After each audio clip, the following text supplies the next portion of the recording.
Todo mundo quer a fórmula mágica de você animar mais rápido e, ao mesmo tempo, não perder a qualidade da sua animação 3D, né? Nesse vídeo eu vou te mostrar 5 formas que você pode fazer isso e, dependendo, pode até aumentar a sua qualidade atual. Eu sou a Little Dani, sou animadora 3D e se você gosta desse tipo de conteúdo, já clica aqui embaixo e já se inscreve, porque toda semana a gente tem vídeos sobre animação 3D. Então, o primeiro passo deles é, literalmente, você focar no processo.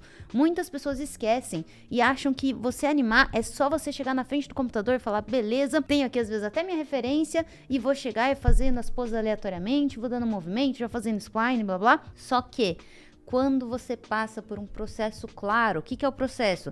É você ter um bom planejamento da sua cena, é você entender a sua referência, entender as suas poses principais, aí você passa para o Blocking Plus, que é onde você começa a adicionar movimento e passa para a etapa final do polishing. Quando você passa por cada uma dessas etapas, respeita o processo, você vai ver que sua animação não só vai sair mais rápido, como também vai sair de forma muito mais fluida. E o processo é uma das coisas que eu foco muito dentro do programa de animação com os alunos. Por quê? Porque eu sei que nele tá o segredo por trás de toda boa animação. Você pode ser um excelente animador técnico, mas se você não tiver um processo bem sólido, a sua animação, que poderia estar às vezes no nível 100, 200%, ela vai estar no nível lá 50, 60, 70%, porque você vai estar perdido no meio do processo. Principalmente em questão do planejamento da sua cena, que é onde pra mim tá o segredo de toda boa cena, das cenas memoráveis que a gente fala aqui, né, que são as cenas que chamam a atenção do recrutador. Por quê? Uma cena com bom planejamento, ela vai ser uma cena onde ela capta a atenção na audiência. Você não tá olhando só um rig, você tá olhando um personagem que tem sentimentos, que ele tem um objetivo, que ele cumpre ou não cumpre esse objetivo. E aí quando você consegue criar essa história, você consegue envolver a audiência, consegue envolver o recrutador e chamar mais atenção para suas animações. E aí a gente passa para a segunda etapa, que é você simplificar o seu shot, simplificar a sua animação. Então eu tenho um exemplo aqui de uma cena que eu estou fazendo para o meu Demo Reel, onde essa foi a ideia inicial que eu tive para esse shot especificamente, onde a gente tem, claro, tá bem travado ainda, porque ainda tá numa etapa de blocking inicial, onde eu tava só blocando as minhas ideias, mas, por exemplo, a gente tem aqui uma coisa que a gente fala que tá muito busy, né, tem muita coisa acontecendo na cena. Então, por exemplo, aqui, vamos olhar pro rig do Léo, por exemplo, aqui. A gente tem o Léo olhando pra Cassie, daí ele olha pra baixo, aí ele olha pra esquerda, aí ele olha pra cima, aí ele olha pra baixo de novo, aí ele coloca a mão aqui no pescoço. E a gente tem também a complicação da Cassie, onde a Cassie tá olhando pro Léo, aí ela olha pro canto direito da tela, aí ela olha pro esquerdo de novo, aí ela olha pro direito de novo, olha pra baixo e volta e olha pra ele. Qual que é o problema dessa cena dessa forma? A gente tem muita coisa acontecendo. Isso depois, para eu também fazer essa animação, principalmente da complexidade, até mesmo dessa mão aqui encostando, a gente vai levar muito mais tempo pra gente arrumar. Então, o que eu fiz? Eu falei, cara, tá com muita coisa, muita informação pra cerca de 2 segundos de animação, então vamos simplificar.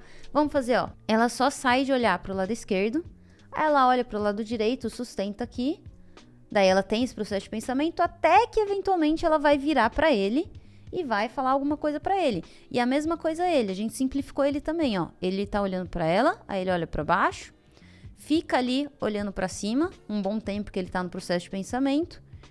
E aí, na próximo shot, daí ele vai virar e vai olhar pra ela de novo. Então a gente simplificou o nosso movimento, diminuindo a quantidade de informações que o nosso personagem vai ter, só que ao mesmo tempo fortalecendo a ideia do nosso shot. E a gente tem a terceira etapa, que é a gente conhecer as ferramentas. Vamos voltar aqui para a tela do computador de novo e eu vou abrir agora o shot, que na verdade é o quarto shot dessa cena de Reel que eu tô mexendo agora, onde eu tenho as minhas ferramentas. O principal que eu uso hoje em dia é o Animbot.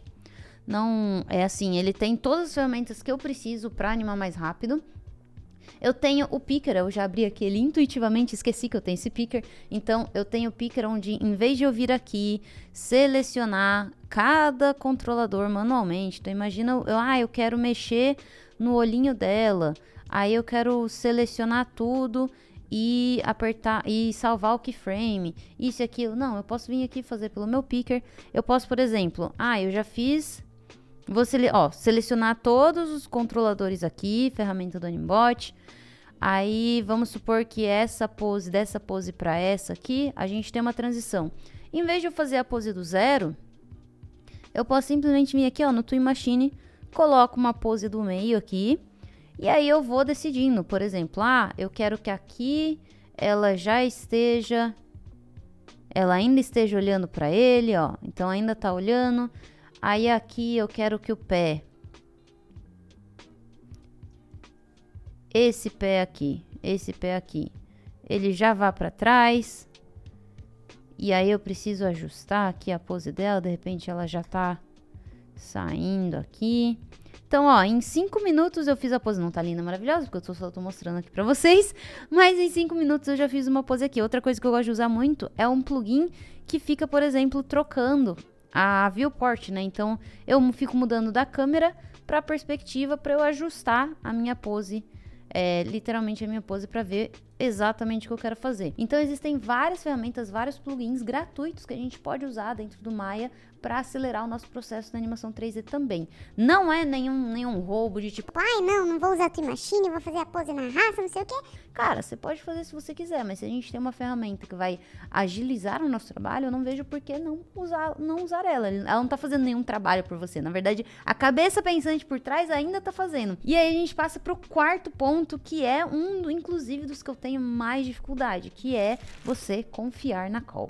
Eu, particularmente, eu sofro bastante com isso, porque o que é você confiar na call? É você ter confiança que o que você está fazendo é bom o suficiente, vai dar bom. Então, o que acontece muitas vezes comigo, tá? Aconteceu esse final de semana. Eu tava fazendo as poses lá da Cassie, tô montando Studio Library pra ela, tudo bonitinho. E aí, você tem que decidir até onde já tá bom o suficiente para você ir para a próxima etapa. Então, por exemplo, em 4 horas eu fiz 7 poses de expressão facial. Por quê? Porque eu ainda tenho essa dificuldade de analisar criticamente e falar, não tá bom o suficiente ainda, não tá bom o suficiente ainda, não tá bom o suficiente ainda. E quando a gente fica preso nesse loop infinito, a gente fica infinito numa pose que às vezes, em vez de eu ter levado 4 horas, eu poderia ter levado 1 hora e eu já teria feito todas as poses.